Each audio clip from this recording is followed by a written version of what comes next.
Welcome to the Enchanted Library, where we turn the pages of books, beautiful and old, living and magical. It's time to curl up, get cozy, and join us on an adventure.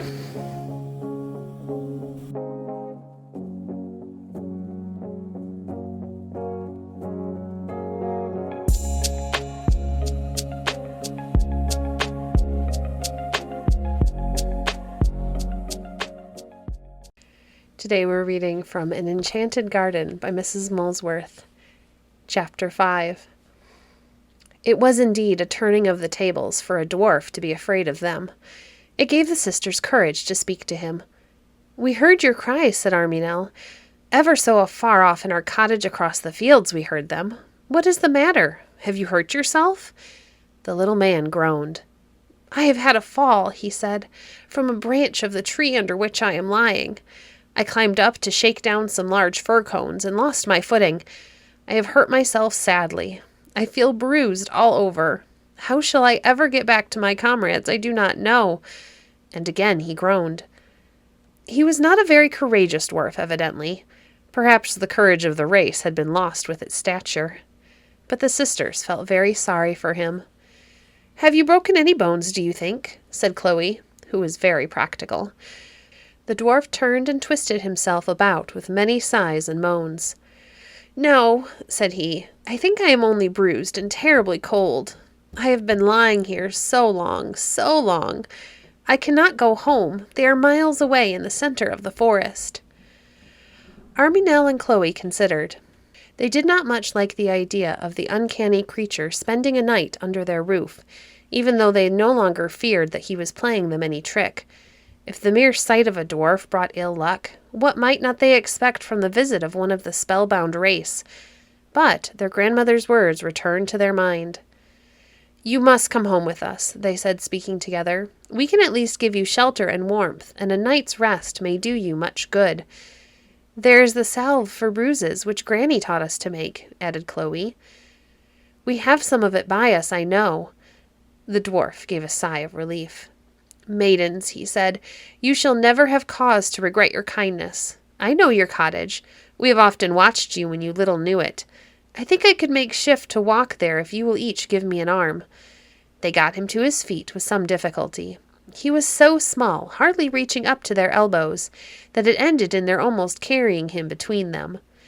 And they seemed to get home much more quickly than they had come, even though they walked slowly. The dwarf knew every step of the way, and his queer bead-like eyes pierced through the darkness as if it had been noonday. "A little to the right," he would say, or "a few paces to the left, the ground is better." And almost before they knew where they were, they found themselves before their own door. The wind had gone down, all was peaceful and still, and inside the kitchen was a picture of comfort, the fire burning red and cheerily. "Ah," said the little man, when they had settled him on a stool in front of the hearth, "this is good." And he stretched out his small brown hands to the ruddy glow. "It is long since I have seen such a fire, and very long since I have been in a room like this." But then he grew silent, and the sisters did not like to ask what he meant. Chloe busied herself with the coffee, which boiled up in no time, and in the larder, to her surprise, when she went in to fetch a loaf of bread intended for the sisters' supper, she found a pat of butter and a jug of cream which she had not known were there. She was very pleased, for both she and Arminel had hospitable hearts, and she would have been sorry to have had nothing for their guest but dry bread and skim-milk coffee. "Arminel," she said, as she came back to the kitchen, "you had forgotten this cream and butter. Fortunately so, for now we can give our friend a nice supper." Arminel looked quite astonished. "I took all the butter there was with me to market this morning, and I never keep cream except for our Sunday treat." But there was another surprise in store. Arminel, in her turn, went into the larder. "Chloe," she called out, "see what you have forgotten. Eggs!" And she held up 3 large, beautiful brown eggs. "I don't know where they've come from," said Chloe. "I'm certain they were not there when I packed my basket. Besides, none of my hens lay eggs of that color." "Never mind," said the dwarf. "Here they are, and that is enough. We shall now have an omelette for supper. An omelette and hot coffee. This is supper for a king." He seemed to be getting quite bright and cheerful, and complained no more of his bruises as he sat there basking in the pleasant warmth of the fire. Supper was soon ready, and the three spent a pleasant evening, the little man asking the sisters many questions about their life and occupations. They told him all about their present troubles, and he told them to keep up heart and never forget their good grandmother's counsel. "Did you know our grandmother?" they asked in surprise. "I have heard of her," was all that he said, and although they were curious to know more, they did not venture to question him further.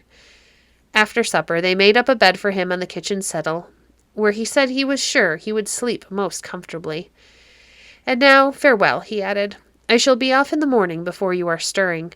Your kindness has so refreshed me that I feel sure I shall be able to make my way home without difficulty." He gave a little sigh as he spoke. "I would fain do what I can in return for your goodness," he continued. "Some things are still within my power. I can give you 3 wishes, which, under certain conditions, will be fulfilled." The sisters' eyes sparkled with delight. "Oh, thank you 1,000 times," they said. "Pray tell us what we must do, and we will follow your orders exactly."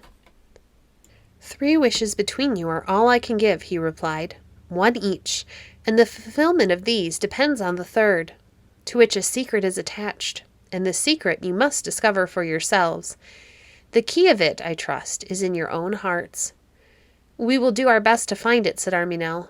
"If it has to do with our love for each other, you must trust us. Chloe and I never quarrel." But suddenly, as she said this, the remembrance of that day struck her, and she grew red, feeling the dwarf's eyes fixed upon her. "At least," she added hurriedly, "I should say we seldom quarrel, though I am afraid our anxieties lately have not sweetened our tempers." "Beware then for the future," said the dwarf. "All will depend on yourselves." The sisters went to bed full of eagerness and hopefulness, longing for the next day to come, that they might decide how to use their strange friend's gift. "I shall not be able to sleep," said Arminel. "My head is so full of the 3 wishes." "And so is mine," said her sister. "You shall have the first, Arminel, and I the second. The 3rd will be one to ponder over." "I shall have no difficulty in deciding," said Arminel. "And you, Chloe, being the younger, must, of course, be guided partly by my advice." "I don't see that at all," said Chloe. "The dwarf said nothing about elder or younger, and—" At this moment, a loud snore from the kitchen reminded them that their guest was still there. "Dear, dear," said Chloe. "What would he think if he heard us beginning to quarrel already? We must beware." But Arminel was not so ready to give in, and there is no saying what might not have befallen, had it not happened that the moment her head touched the pillow she fell fast asleep, and Chloe quickly followed her example. They awoke later than usual the next morning, feeling quite rested and refreshed. "I never slept so soundly in my life," said Arminel. "I suppose it was with being so tired." "I don't know," said Chloe. "I have an idea that our friend had something to do with our falling asleep so quickly, to prevent us quarreling. Now, Arminel, whatever we do, let us remember his warning." "Well, of course I don't want to quarrel," her sister replied. "We didn't need the dwarf to come here to tell us to be good friends. But, after all, his promise of fulfilling our wishes may be nonsense. I long to test it. I wonder if he is still there, by the by." No, he was gone. The little bed they had made up for him on the settle, of some extra blankets and pillows, was neatly folded away. The fire was already lighted and burning brightly, the kettle singing on the hearth. The room showed signs of having been carefully swept and dusted, and the window was slightly open to admit a breath of the fresh morning air. "Good little dwarf!" exclaimed Arminel. "I wish he would pay us a visit more often if he helps us so nicely with our work." They sat down to breakfast in the best of spirits, and when the meal was over and they went out, they found the dwarf's good offices had not been confined to the house. The cow was carefully foddered, and looking most prosperous and comfortable. The poultry had been seen to, the hen-house cleaned out, and already, early as it was, several lovely cream-white eggs had been laid in the nests. All this was very encouraging. "There can be no sort of doubt," said Chloe, "that our friend, dwarf though he may be, has a kind heart and magic power. I feel certain his promises are to be relied upon. But remember, Arminel, the first 2 wishes will be no good unless we agree about the 3rd. What shall we do?" "I propose," said Arminel, who had plenty of good sense, "that we go about our work as usual till this evening. Then each of us will have had time to decide as to her own wish, and each of us can propose something for the third. As to the third, we can then consult together." To this Chloe agreed. They spoke little to each other during the day, but when the light began to fail, their work was over. They sat down together by the fire. "Now for a good talk," said Chloe. "We have the whole evening before us." 5 minutes would be enough for me," said Arminel. "I've got my wish cut and dry. I've been longing to tell you all day, but I thought it best to keep to our determination of this morning." "How strange," said Chloe. "I am just in the same condition. I decided upon my wish almost immediately. Tell me what yours is, and I will tell you mine." "My wish," said Arminel, "is to have a cow. A dun-colored cow, I think I should prefer. I can picture her so sweet and pretty, who would give milk all the year round without ever running short." "Excellent!" cried Chloe. "My wish goes well as with yours.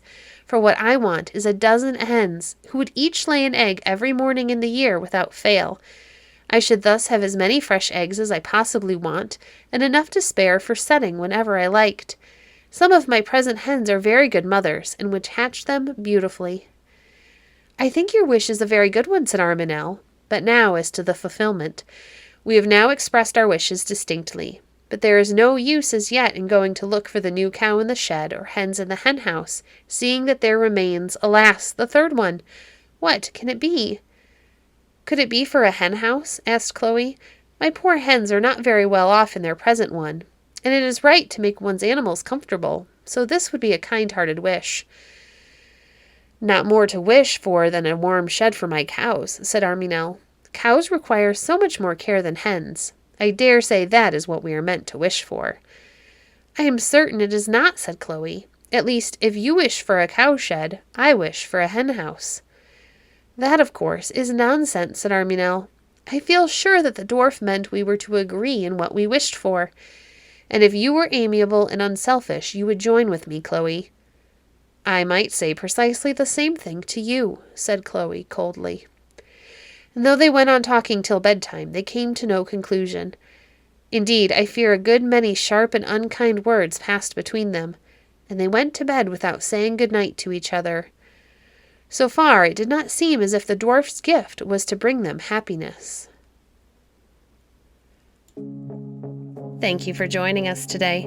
If you enjoyed today's episode, please leave a review on your favorite podcast platform and share our podcast with a friend.